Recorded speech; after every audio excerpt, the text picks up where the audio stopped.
So hello guys, magama ta karon og Christmas invitation card no. So ako na ni siyang nagunting, ingon na ni siya og porma. Simple ra pero at least naa, di ba? So kay nakat naman jud ako ni ganiha, atuan na lang ni siyang pick on.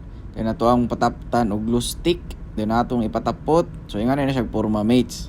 So fast forward kapadayon ko og gama. So akong gigama tanan is 21 kay 21 crew on board midre. So dara na ang 21 pieces Christmas invitation card. Dayon ang una natong hatagan kay si second mate, Sek, Merry Christmas.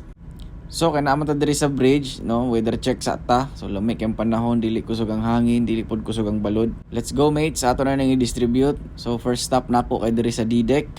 So na diri ang cabin or kwarto nila ni kapitan or ni chief engineer. So sila atong unang hatagan ni palusot ra nato diri sa ilahang portahan kay nangatulog ni sila ron.